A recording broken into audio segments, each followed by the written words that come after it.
Show, heart, fight for the badge, character. Did your team show all of those things today? I think you have to fight always for the badge. And it doesn't matter if it's a tough moment. You have to do it in every game. And I think that's our challenge, to be consistent in that way. Because we play in very high highs and also sometimes in very low lows. And it can't be. If you want to achieve in the end of the season something, you can't be, say, below certain limits, and so we have to get the consistency in. Okay, so what did you think of today's performance? It's a very good performance, and you see the results from Liverpool at home.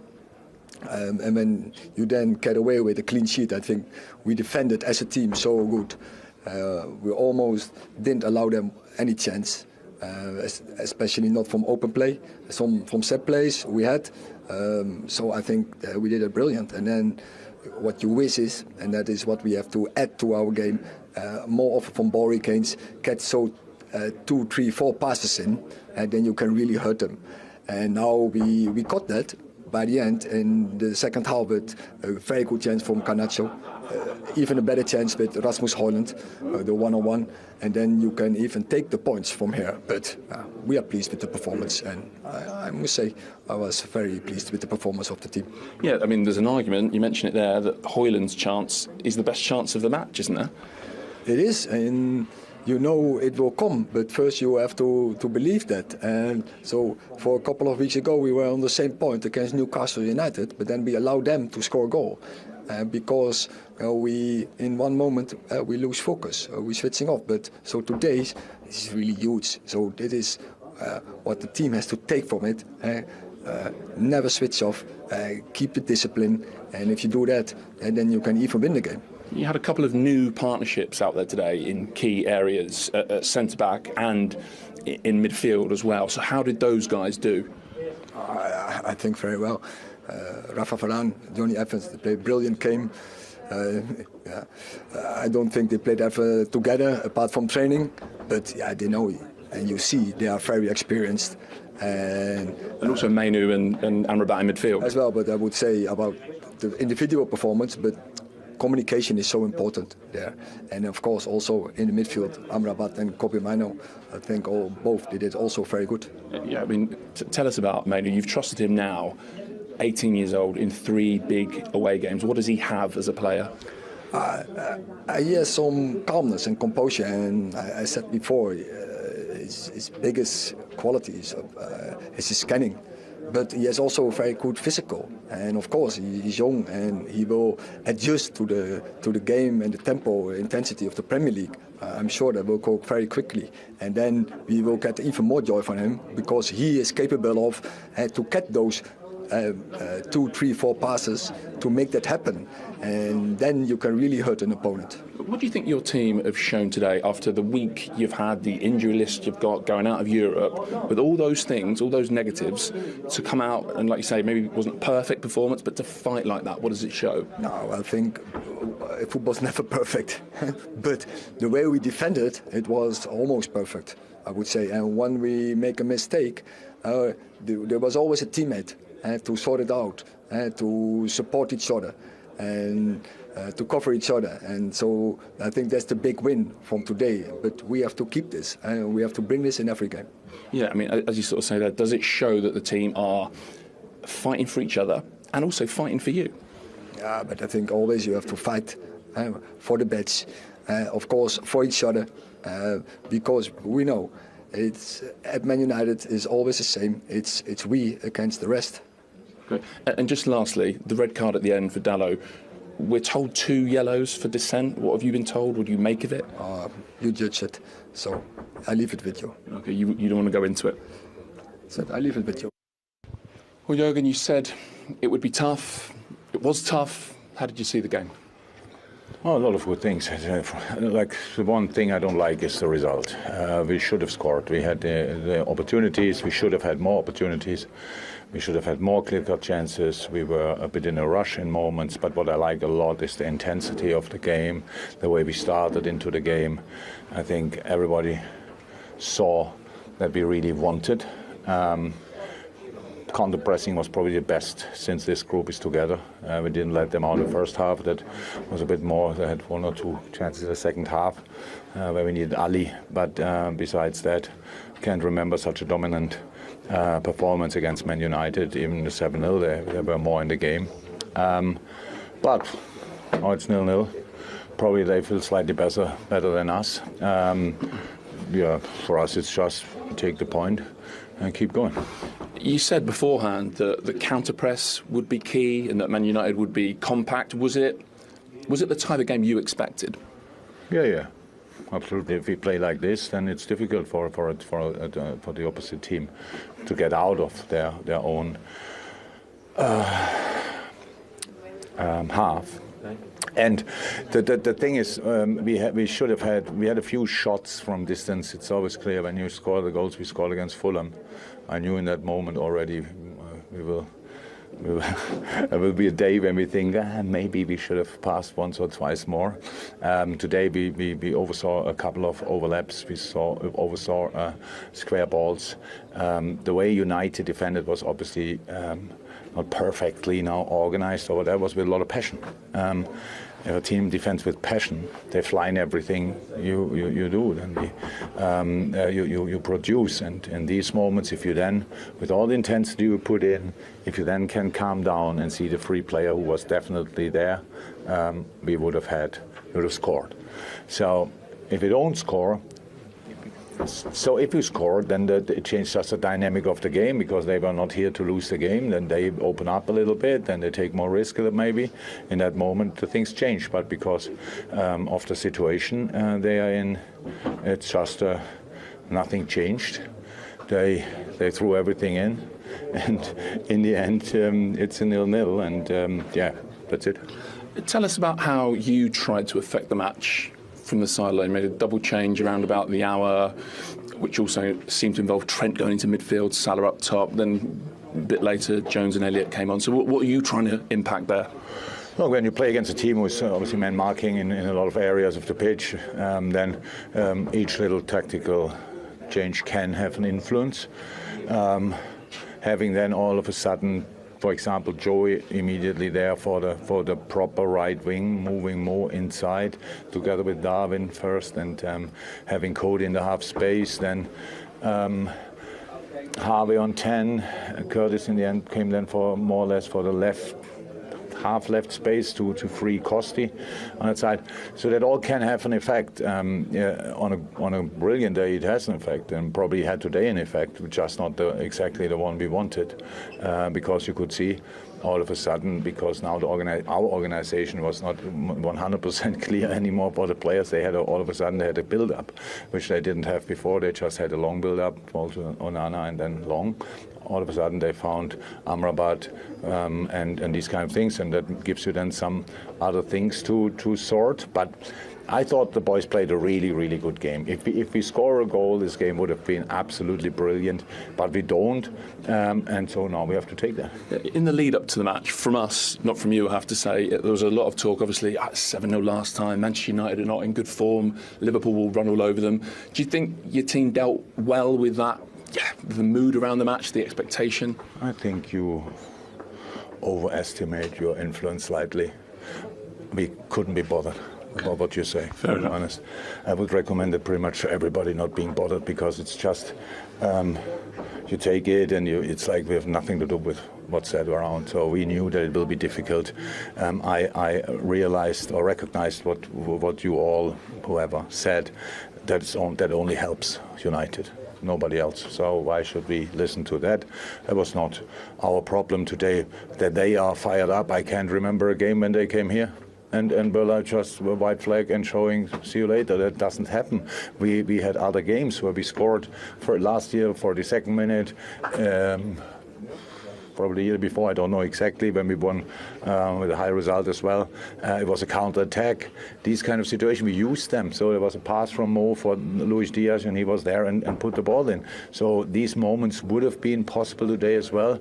We were not clean enough with that last pass and stuff like that. That all can happen. But again, if we will be really successful or not this year, will be decided in the way we put our counter press on the pitch, because that's the way we defend usually.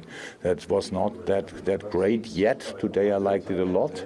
It's just in a really tough period, it's the most economic way to defend, because otherwise you have to run all the way back. And you saw these situations when Trent had to make this massive sprint. I think it was Anthony when he was gone in a moment when they reacted quicker than us. So these are the really dangerous sprints, let me say like that. And if you win the ball early up, if you're better positioned, then you can a little bit save energy there and put all that energy then into all the offensive effort.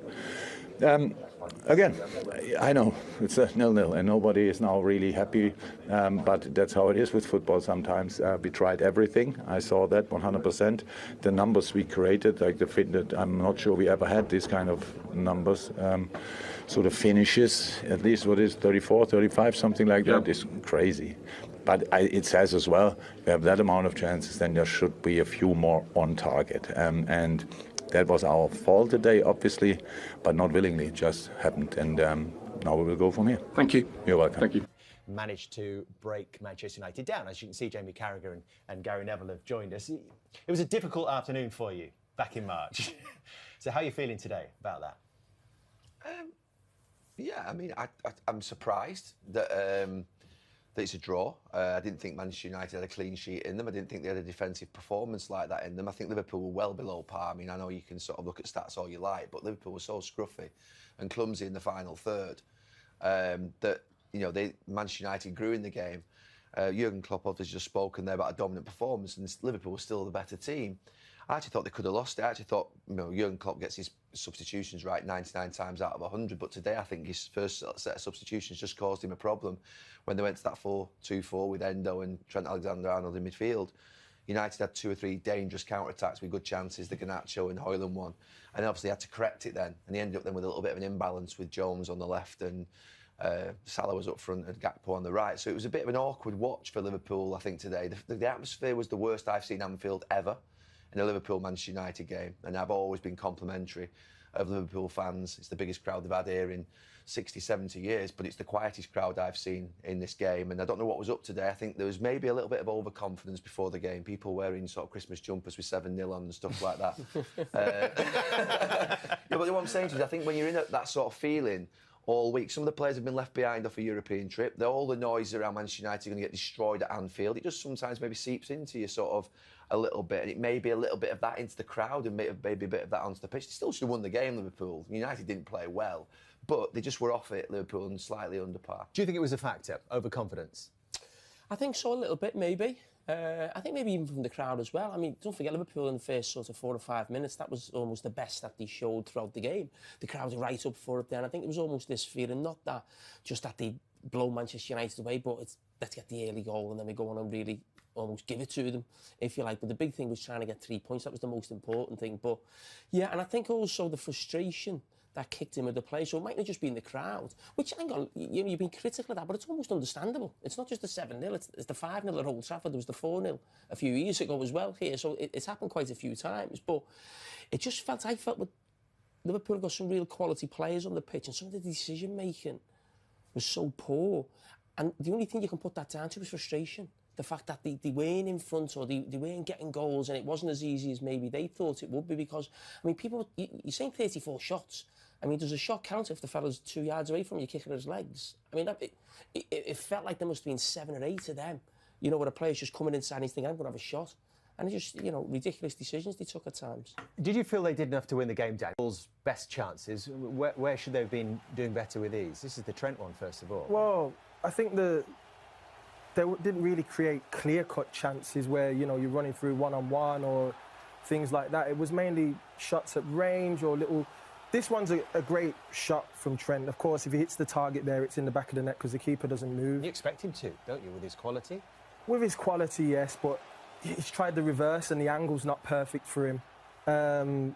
This one here... Oh, Salah on the break. Yes, Mohamed Salah. For me, I think in these moments, you want someone to take the game and just take the game by the scruff of the neck and say, we're going to do this. I think this one... not enough power in the shot. I think the keeper makes it look probably harder than it actually was for him. This was a strange one. We kind of, watching it live, expected Luis Diaz just to tap it into an empty net, Jamie, really. Yeah, I mean, listen, that can happen. Listen, it was great defender from Man United. When I was watching it live, I almost thought Núñez could put it into an empty net. Maybe I was doing him a disservice there, but he certainly should have just carried on playing in the game. I think he could have certainly kept it in. There could have been more danger there. It just seems to stop. I mean, the goalkeeper's out the goal, there's defenders on the floor, so... Canate with a sharp turn. Yeah. I mean, I think Gary mentioned in commentary it falls to the wrong person, but, you know, when you look at... Listen, we look at stats all the time in terms of how many shots, the XG, and listen, we look at that and we take it, you know, really seriously, but I think on a day like today, when you look at the numbers Liverpool had and look at their XG, it didn't feel like that. It didn't feel like I didn't ever feel like Liverpool were going to score. I didn't, you know, as the game was going on. I thought Liverpool had two sitters. We've not shown them there. It's the Canate header and the Gakpo header. I think they're really good chances. They're the best chances. The Gakpo ones, I mean, I think Gary mentioned in comments to the wrong person, but, you know, when you look at...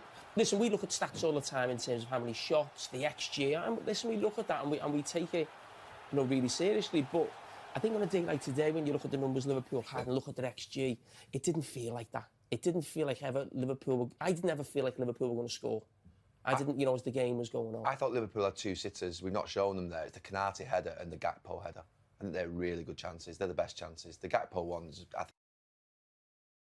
I mean, I think Gary mentioned in commentary it falls to the wrong person, but, you know, when you look at... Listen, we look at stats all the time in terms of how many shots, the XG, and listen, we look at that and we take it, you know, really seriously, but I think on a day like today, when you look at the numbers Liverpool had and look at their XG, it didn't feel like that. It didn't feel like I didn't ever feel like Liverpool were going to score. I didn't, you know, as the game was going on. I thought Liverpool had two sitters. We've not shown them there. It's the Canate header and the Gakpo header. I think they're really good chances. They're the best chances. The Gakpo ones... You know, and this is where Liverpool may be a bit stretched and a bit open. But I think Trent gets really lucky here. I know some good defenders up, but I think Ganacho's got to maybe just take a touch across him. But he'll pay big money for a striker. These are the chances you've got to take. And like I said, you're not going to get many. Again, nice little bit of link-up play, United, but would you one or two decent parts of the game? And this is lovely little touch, lovely. And if he... Oh, has to score. Big moment. Gary, on that one? Yeah, I think there's a similarity at the moment. I mean, Højlund's young, between him and Núñez in terms of sort of, they're just a little bit scruffy, aren't they? You talk about the money that's been paid for them. They're not the finished article by a long stretch. This is one I thought was a good chance. I've not seen it back. Maybe he doesn't He's quite never get quite there. reach it, yeah. Yeah, I thought this one looked a better chance for we were off on the gantry. Obviously, we're a bit far away. But when you pay big money for your striker, I know he's a young player, but it's these are moments. He's tried a double movement. You know, sometimes you do that double movement in there and it works. But if he just commits there, maybe he does get in front. But on the first one as well, which is on his full and on his right foot. On his weaker, I know it's his weaker foot. You would expect him to cause him more of a problem than what he did. At least make him make a worldie of a save, hit it hard and low maybe, but that comes with age, with practice, with, you know, working on your weaker foot. Maybe when you're so good and you're playing for teams, you know, sometimes you don't need to work on those things in your mind. You don't think, I'm going to work on my weaker foot consistently to make sure that when I do get chances, because you're not getting 7 or 8 chances, clear-cut ones. So when you do get them at big clubs, you might only get one a game. Would he lose that bit of belief? Would he have that belief he's going to score these chances, you know, when he's not? Probably not at this current stage, you know. I don't think so, to be honest. He doesn't have that supreme confidence yet in his game, particularly in his finishing as well. It doesn't seem like when he's going through, you think ice cold. Does he just need one, though, to get him off? Manchester United desperately need him to start scoring. I think it's more than just one, because if you're playing in a team that's flying and you're getting chances every single week, like a Manchester City, yeah, cool. I may score one the next game. I've got 5 chances I don't bag. That's fine. The next game I get another 5. Cool, I might score 2 then. And it's like Haaland, you know, he might have chances. Some games he has 7, 8 chances, but he scores 2. And people look at the goals and say, yeah, he scored loads. I think Højlund, when he's getting his chances, is not lethal at this current stage. But that comes with age. As I said, he's got to work on his weaker foot. I feel a little bit sorry for him in that I almost feel that this move's come too early. It's almost like he's gone from... It was Atalanta he signed from. There's almost should be a club here, and then Man United's there. And I just feel a little bit... He doesn't get too much service at all. I think there was stats I saw yesterday. I think he was, in terms of the midfield players, supplying him with the ball. I think he was very low down, wasn't he? He was very low receiving the ball. And not just in top teams in the Premier League. So I feel a little bit for him, because when you're saying he needs time and that, when you're at a top club, you don't get that long. You know, we're talking about a guy we're nearly at Christmas. Has he scored a Premier League goal? No, he hasn't yet. He's scored goals, obviously, in the Champions League. Yeah, he's done well in the Champions League, and I just hope for him this move hasn't come early, too early for him in his career. You were talking about a couple of chances earlier, Gary, I think. They might not be that good of chances now. It's a moment of truth. I felt like they were really good chances. I thought, to me, he's 6 yards out from goal. He works a position. He's got a really good view on it. He gets up and he ducks under it. Yeah, like shuts his eyes, isn't it? That's just such a great chance, that. And then this one, I thought, was a sitter. I might be wrong, you know. No, that's a good chance. That's a good chance as well, Gary. Yeah, definitely. Yeah, I think they're really good chances, those, because, I mean, you just glance them into the corner, the keeper's no chance. He just glanced them in. But to me, they were 2 massive chances in front of goal, 6 yards out, that you just... You know, I used to do that a lot. How many headers did you score? Oh, none. But when I've watched other players do it really well. There's some players who could do it really well. You scored one against Juventus, do you remember? And 2 in the little flick. It's just they were good chances, them. We were reflecting before you joined us that this surely will feel like a missed opportunity, given what's happened elsewhere in the Premier League this weekend. Oh, 100%, yeah. City dropping points, Villa winning today. I mean, coming into the game, I am looking at the league table, and there's still this thing, and it's not just me, I think a lot of Liverpool supporters, you can't quite believe where Liverpool are in the table. You see it in the results, but in the actual performances, you're not fully convinced this is a team that can challenge for the league or win the league, really. I think probably that was more evidence today, but they're still in a brilliant position. They play Arsenal at home next week if they win the top of the league. You know, so you sometimes think you're being too critical, but I think Liverpool supporters and people sat here, you know what Liverpool have been a few years ago in terms of winning a league. And this team is nowhere near that yet, but that could grow into it. A lot of young players and there are new players, certainly in midfield. We'll get into the nuts and bolts in it in a couple of minutes' time, but before then we'll hear from the Manchester United manager, Eric. Well, Scott, well done for a variety of reasons. It felt like it was stacked against you coming here today, but what do you think Manchester United showed this afternoon? Yeah, big time. I think, for a start, we've got a number of injuries which don't help the squad, and obviously the rhythm of playing a regular team and stuff like that, but we knew it was going to be tough today coming here, and obviously we had to stay calm and stick together, and we had moments in the game where we had chances and we could have hurt them, and obviously for us we're a little bit disappointed that we can't come here and make it more of a game and have more opportunities and more shots on goal. But as I say, I'm sure the boys will be pleased in there not to lose the game, but most definitely not happy that we didn't win. Did it feel maybe the first 5-10 minutes like it was going to be a really long afternoon, and then gradually you grew into it? Yeah, it's always a hot start when you come here. We know that numerous times that we've been. Obviously, we couldn't forget about last year in terms of the way that game went as well. But as I say, the boys did everything today that they possibly could have. We've got a lot of young players coming into the squad, and they conducted themselves amazingly well. And I'm proud to obviously have led them out today. And it's a shame that we've drawn the game. Yeah, you said proud. What did it mean to be Manchester United captain? I think first time in the Premier League, from what you were saying off camera. Yeah, do you know what? It's the biggest honour of my career, captain this football club. Once and then twice. There's not really much else I can say other than that. I've been a young boy. I know the system, the process to come through, and it's one of the biggest honours of my career. And I'm thankful to be in this position, and I want to go for more. I mean, what does it show about you? I think everyone knows you're a strong character, but in the summer it looked like you might be moving on to pastures new. Now here you are, stood with that armband on.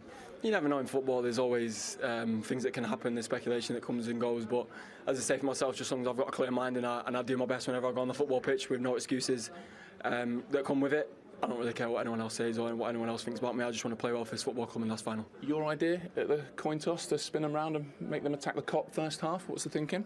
Yeah, mix it up a bit. See what they like at the start of the game. Obviously, we knew that they were going to come up and start fast. But as you say, it'll be a disappointed dressing room that we couldn't have had more opportunities that we did similar in the second half. But as you say, you'll take a point. But all those negatives that were potentially there going into this, out of Europe, the injury list, the form in the Premier League, how did you kind of...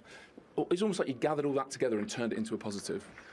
Yeah, I mean, it's been extremely difficult, and I think everyone knows that the pressure at this football club is massive, and it takes balls to come out and play for this football club relentlessly every single week with no injuries and no shying away from playing, and that's what everyone in that dressing room who is here today wants to do, and the ones who are injured are desperate to come back and perform and play a part in that, which is the most pleasing thing. But as you say, we can build on this. Yeah, I heard you the other day, I think it was before Bayern being asked about the dressing room, previous dressing rooms, but a team only plays like that if they're together, don't they? If they're behind the manager, don't they? Of course, I said that in other interviews, that we're behind the manager, and that's first and foremost. There's not really much else to say. We're here to perform for this football club, and he's a great manager and a great man manager that can lead us to good things, and I feel like this could be a building block as well. Yeah, so if this is the first step, what's the next one, Scott? To take one game at a time and to keep trying to win football games, and it's as simple as that. You can't get too carried away with anything in football, because reality can bite you really quick. Thank you. Thank you. Very proud young man today, captaining Manchester United, sounds like in the Premier League for the very first time, Scott McTominay. How well did he represent his club today? Well, he done well. And I think he had a good start by winning the toss. I think that was a good move, very smart out of him. And he's had his critics, and the whole team have had their critics. But we have to give them credit today. Their performance wasn't great, but they stuck together. They put their bodies on the line. They got blocks in. He had his stats don't look good from the game in terms of chances, possession, corners, whatever. But they stuck at it. So at some stage, you've got to give him a little bit of credit. We will today. The problems are still there. We know that. Obviously, it doesn't fix much of that. But they stuck at it, and Scott's done well, and the rest of the players. Do you think secretly, Daniel, you can't really say that if you're a Manchester United player, but do you think secretly in the dressing room they'll be pretty pleased with themselves? Yes, absolutely. I think they are. I think, you know, they came into this game today, and I think everybody expected them to lose the game. And they've put a performance together where they've managed to defend very well. I think Varane's come in along with Johnny Evans, and they've been very good today. ManUtd played well. I think overall, for them, they'd have been happy with a point. If you offered them that before the game, they'd have said, I'll take that all day. So I think going home with 1 point, I think they'd be delighted with that. It was a question of how many they were going to concede. That was all the talk in the build-up. When you consider Mount, Eriksen, Casemiro, Maguire, Lissandro, all injured, Bruno banned, Sancho exiled. When you consider the amount of players unavailable to them today. They were up against it. We knew that, but obviously still Liverpool still have to come up and produce moments, which they didn't do. Liverpool by far the better team. The positions they got themselves into, but that lack of quality. The lads mentioned in commentary, decision-making, taking a shot when they should maybe make the pass. And yeah, Liverpool were just off it, particularly in the final third. And United had a little bit of luck along the way, as you need. And then on the odd break, United thought, listen, could they actually win it? But United will have to be delighted with their draw. But again, you know, Scott mentions there, you know, it's a start and it's a rebuilding job. And it is, but you've got to just, as I said, the problems are still there. You know, the lack of goals, the lack of power in the team, the injury problems. They need players back. But before the game today, again, we were worried before the game. But we should know better as well. Football is, you've still got to go and perform. And maybe it was a difficult one for Liverpool. Maybe it played tricks with their mindset a little bit, you know, that they would just turn up and win the game. But Liverpool didn't produce enough quality to hurt United. We can get the Liverpool perspective now. Virgil van Dijk, again with Patrick. Well, Virgil, you kept knocking on the door, but is the overriding emotion as you stand there now frustration? 100%. If you see how we play the game, how we obviously having most of the ball and creating some opportunities, I think there was only one team I think that were trying to win the game, and unfortunately it didn't happen. But yeah, so that's why it's frustrating, because you know we want to win every game, of course, but especially if you play against a team like them. What more could you have done? I think make a better decision in the end. Just that final third. Yeah, sometimes we shot too easy, or could have, you know, pass it to the overlapper maybe, but you know, it's from the outside it's very easy to, and for me as well, sometimes from the back it's easy to judge the situation, but I think the right decision sometimes was lacking, but yeah, hopefully we carry on, of course, and I don't doubt that either, but obviously it's frustrated because you were superior in all aspects and from the very first beginning, and they were hoping on a couple of counter-attacks like to hurt us on the break. And yeah, in the end, you know, they are buzzing with a point, and we are very disappointed with a point. Yeah, you said only one team was trying to win it. Did you expect them to be maybe as compact and deep as they were? Yes. Obviously, they're not in the best phase, so you know, coming here, then you know, you aware, you wary of the threat that we have. But you know, I want to look at my own side more or less. And we should have won it today, and that's a disappointing thing. But we have big games coming up, so we can't dwell on it too long, and we won't. We have to learn from certain situations. I definitely know that we will. Did their form coming into this and what happened in this fixture back in March, did it create a strange feeling, expectation around the match? That's all about, from the outside world, the perception that, you know, there was only one team that could have a positive outcome, I think, in today's game, and whether they won, lose, whatever. But for us, I think if I remember correctly, last year we didn't come in with a good feeling towards the Man United game, and we won the game convincingly, of course, last year. But last year don't count now, and this is a game on its own. There's always have been, because it means more. It means more to us, means more to the fans, and unfortunately we couldn't win. Thank you. Thank you. Yeah, a bit of head scratching you feel in the Liverpool dressing room. Superior in all aspects, says Virgil van Dijk. So what was missing? Just that final third, that finish, that calmness in the box. Was it the finish, or was it the carving out of clear opportunities? No, I think it was the finish. There was a few moments in the box where they could have maybe scored goals. You know, there were half chances, there were clear chances too. Sometimes the chances I felt fell to the wrong people. Kanate had a chance in the box where he's manipulated the ball well, and you're thinking if that's Salah, maybe, you know, he'll hit it a bit harder, and some of the headers fell to the defenders again. So you want your attackers to have the chances for your team. I do feel that they did struggle to break them down. It became a little bit predictable at times as the game went on. And then when they went to the 4-4-2, they became quite open. And then it became more of like a back and forth. Which made it fun for us. Yeah, it made it more fun for us, but I think Jurgen would have been disappointed with the lack of control at that point, even though the possession stats look big and you think 60 plus percent possession. Those moments were moments that Man United had clear chances as well, and they looked threatening.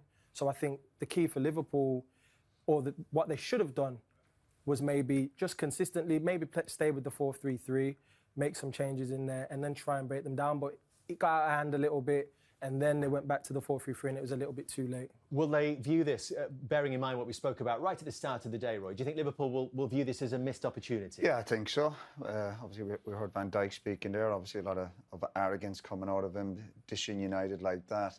He needs a reminder himself. He's playing for clubs who won one title in 30-odd years. He said only one team wanted to win. Man United buzzing with the point. Man United are in a difficult place, like Liverpool have been in a difficult place for many a year. So maybe that bit of arrogance backfired on him today. I don't know if it was arrogance, personally. That's arrogance. That's arrogance. I just think he said Man United were buzzing, only one team came to play. Yeah.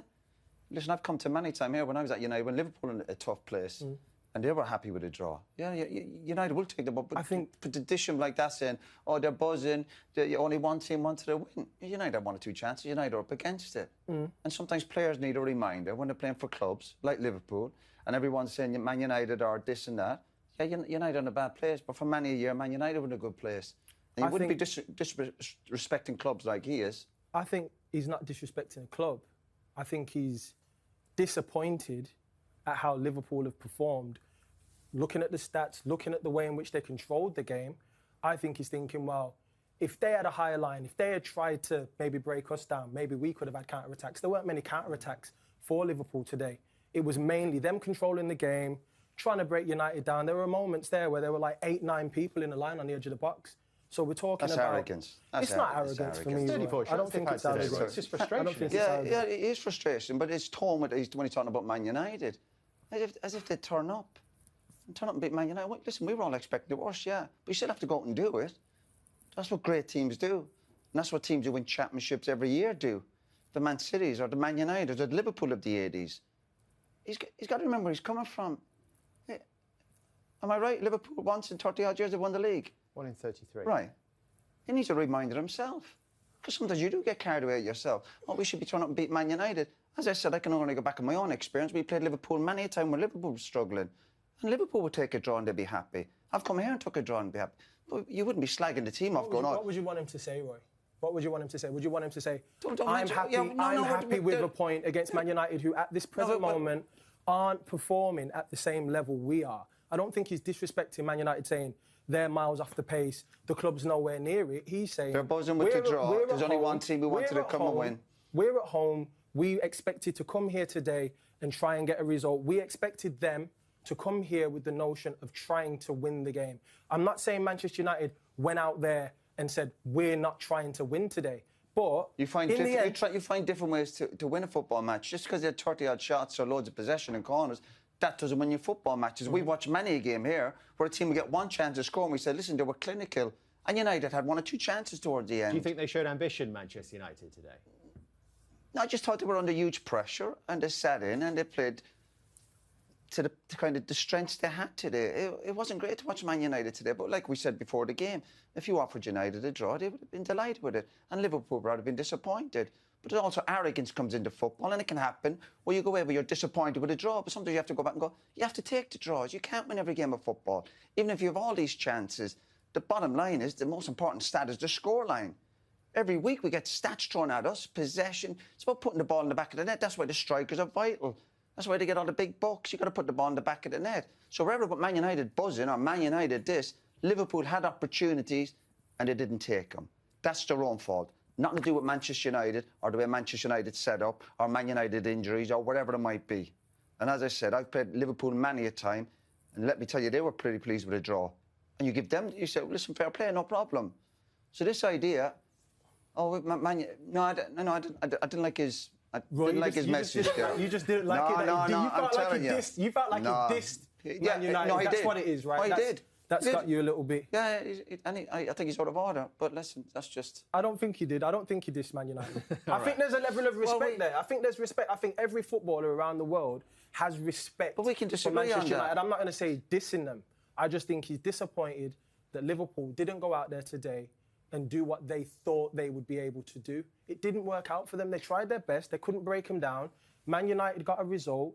Well, we see him against Arsenal this week, because maybe Arsenal might come and try and win the game, you know. I might be throwing some more stats out there as well, because we've got no goals to show you. The stats lie. I'm having a drink. Stats lie. We've got some chances to show you. There were chances, particularly in that second half, I think, for both teams, weren't there? I will also throw Jamie Carragher